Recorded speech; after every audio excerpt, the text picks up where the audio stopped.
कहा कि कैसे मन बा। जब देखा तब तो मुंह फुलाए रहा था। दुल्हन मनावत बकाहत का बा।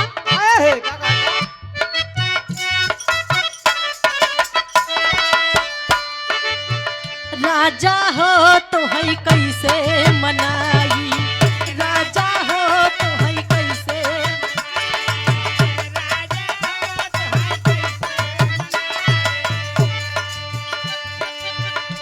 दुल्हन कहत कि कैसे मन बा। तो ही से पूरी गृहस्थी चला था। तो ही नाराज हो जाबा तो का होई। दुल्हन कहत बा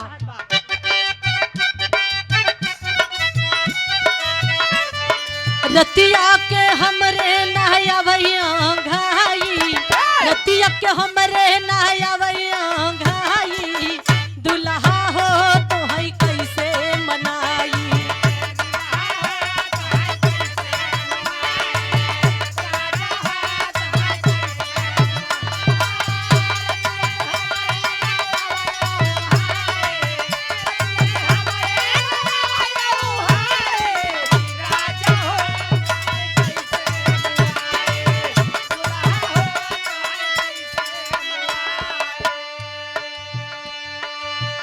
आप बड़े भैया सुजीत भैया जी की तरफ से सादर 51 रुपए देकर सम्मान के बहुत नम्र है, आशीर्वाद की कामना है। आप बड़े भैया रवि यादव बीता बल पनमा हो आही गई जवानी।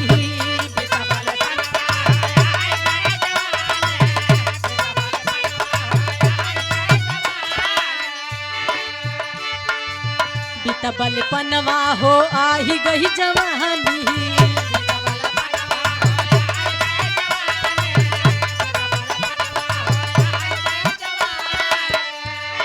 रही रही के रही रही के रही रही के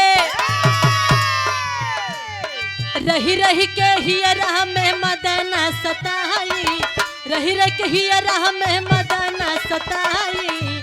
दुल्हा हो तो है कैसे मनाई।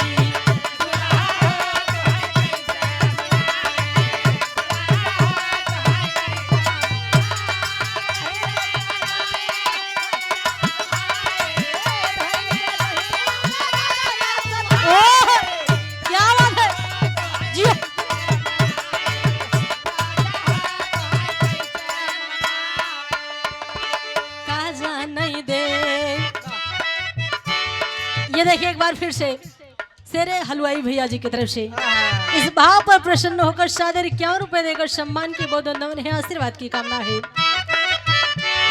काजा नहीं दे शहर वाली कजरा, काजा नहीं दे।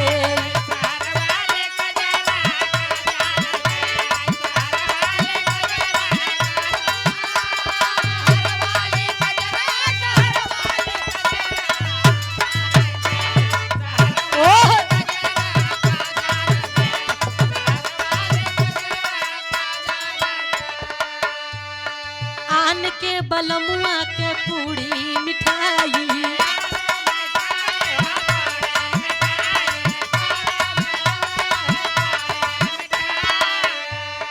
आन के बलमुआ के पूड़ी मिठाई।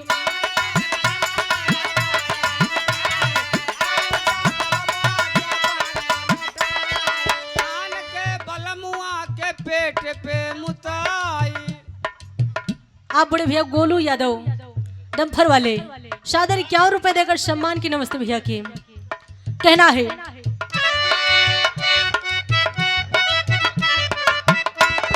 पान के बलमुआ के पूड़ी मिठाई,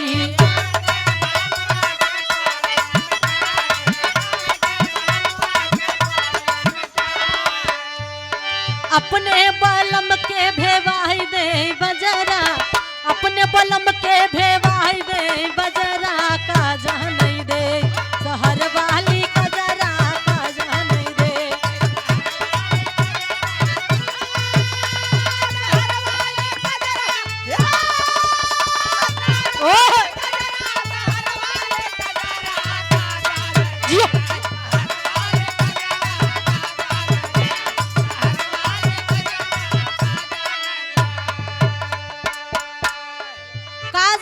शहर वाली कजरा।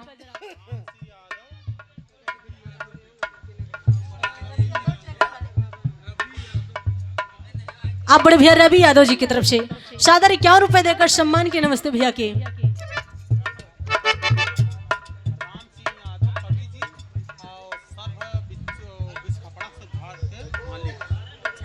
झाड़ फूक करत हैं।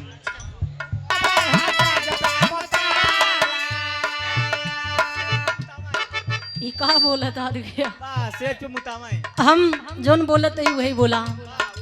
आन के बलमुआ का सेज पे सुता वही,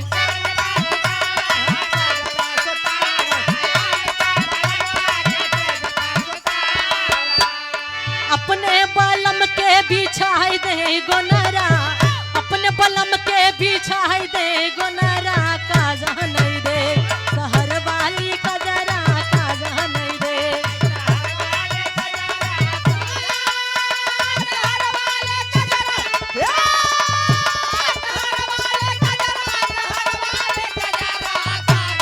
ओह क्या बात है।